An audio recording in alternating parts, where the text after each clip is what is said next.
আসসালামু আলাইকুম রহমতুল্লাহি ওয়া বারাকাতুহু আলহামদুলিল্লাহ ওয়া সালাতু ওয়াসসালামু আলা মান লা নাবিয়্যা বা'দাহু আউযু বিল্লাহি মিনাশ শাইতানির রাজিম বিসমিল্লাহির রহমানির রহিম। আনাস ইবনু মালিক রাদিয়াল্লাহু আনহু আন্না রাসূলুল্লাহি সাল্লাল্লাহু আলাইহি ওয়াসাল্লাম ক্বালা ইন্না কাদরা হাউজি কামা বাইনা আইলা ওয়া সাআন আ মিন ইয়ামিন ওয়া ইন্না ফিহি মিনাল আবারিক কাআদাত নুসুমিস সামাআ। আজকের বক্তব্যের বিষয় হলো হাউজে কাউসারের দ্রুত সম্পর্কে, প্রশস্ততা সম্পর্কে। আমি যে হাদিসটি তেলাওয়াত করেছি সহিহ বুখারী ৬ নম্বর খণ্ড, হাদিস নম্বর হচ্ছে ৬৫৮০, হাদিস নম্বর হচ্ছে ৬৫৮০। আনাস ইবনু মালিক রাদিয়াল্লাহু আনহু হতে বর্ণিত, তিনি একজন বিশিষ্ট সাহাবী। রাসূলুল্লাহ সাল্লাল্লাহু আলাইহি ওয়াসাল্লাম বলেছেন, আমার হাউজের প্রশস্ততা হলো আই এলা হতে ইয়ামানের সানআ নামক স্থান পর্যন্ত দূরত্বের সমান, আর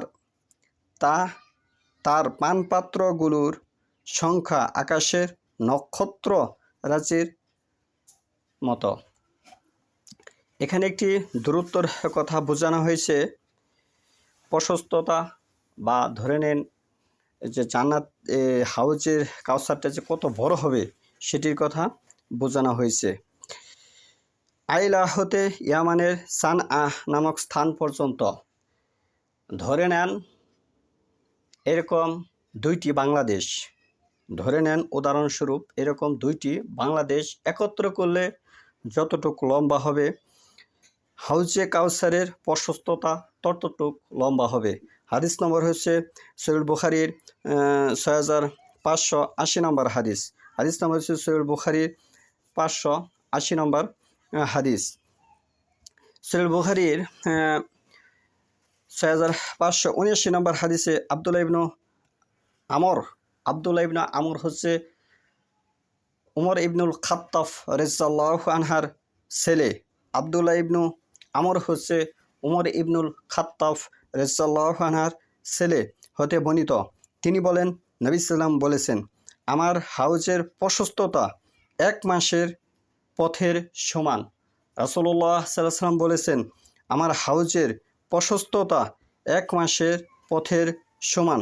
তার পানি দুধের চেয়ে সাদা হবে। তার পানি দুধের চেয়ে সাদা হবে। যে দুধ আমরা পান করি তার চেয়ে সাদা হবে। তার ঘ্রাণ আতরের চেয়ে, পৃথিবীর বুকে যদি কোনো ঘ্রাণ জিনিস থাকে তার চেয়ে সুগন্ধ ঘ্রাণযুক্ত হবে, এর চেয়ে বেশি সুগন্ধযুক্ত, এবং তার পানপাত্রগুলো হবে আকাশের তারকার মতো অধিক। তা থেকে যে পান করবে সে আর কখনো পিপাসিত হবে না।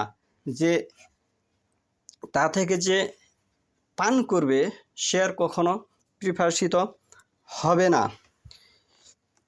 কালা আব্দুল্লাহ ইবনু আমর ওয়াক্কালা নবী সাল্লাল্লাহু আলাইহি ওয়াসাল্লাম হাউস মা সিরাহাতু শাহরিন মা উহু আবয়াজু।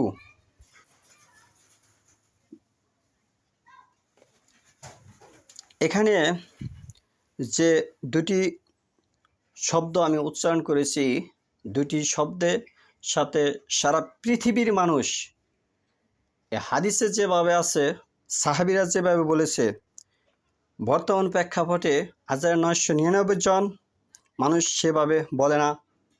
হয়তোবা সে হতে পারে কথিত নামদারি আহলুল হাদিস, হয়তোবা সে হতে পারে কথিত নামদারি সালাফি মাযহাবের অনুসারী, হয়তোবা সে হতে পারে ইমাম আবু হানিফা রহমতুল্লাহ মাযহাবের কোনো ব্যক্তি। ইমাম আবু হানিফার মাযহাব 40টি দলে বিভক্ত হয়েছে। শিয়া বলেন, কাদিয়ানি বলেন, যত এরকম দল আছে সকল দল ইমাম আবু হানিফা মাযহাব থেকে এসেছে। আমি ইমাম আবু হানিফার মাযহাবের অনুসারী।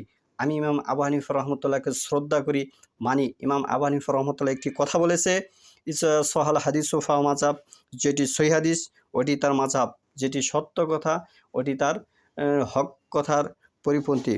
এখানে যে দুটি বাক্য আমি উচ্চারণ করেছি, যে দুটি শব্দ আমি উপস্থাপনা করেছি, সে হতে পারে কাবাগরের ইমাম সাহেব সেও এর মাঝে এরফের করেছে, সে বলেছে হাউস আর সে বলবে হাউদ। এই বলার অর্থ হচ্ছে সে সোয়াদের পরের হরফ সেটিকে সে দোয়াত ধরেছে। এর বলার অর্থ হচ্ছে আফ ইয়াজু, সে সোয়াদের পরের হরফ সে বলবে আফ ইয়াদু, সে ধরেছে দোয়াত। এই কারণে সারা পৃথিবীর 1999 জন সূরা ফাতিহার লাস্টে এসে বলে থাকে গায়রিল মাগদুবি আলাইহিম ওয়ালাদ দল্লিন। এখানে যে বিষয়টা আমি বোঝাতে চাচ্ছি এটি সঠিকভাবে উচ্চারণ হবে জ বা হাউস। জ হলেই হাউস হবে, জ হলেই আফ ইয়াজু সাদা হবে। এখানে এই বড় সমস্যার কারণে যদি আমরা বর্তমান স্কলারশিপ যারা আছে তাদেরকে গণ্য বা শিক্ষিত বা জ্ঞানী ব্যক্তি মনে করি, তাহলে সহিহুল বুখারী শরীফ সহ যত কিতাব আছে সকল কিতাব বাদ পড়ে যাবে। আর যদি কিতাবকে আমরা সঠিক মনে করি তাহলে বর্তমানে স্কলারশিপদের পরিবর্তন হতে হবে।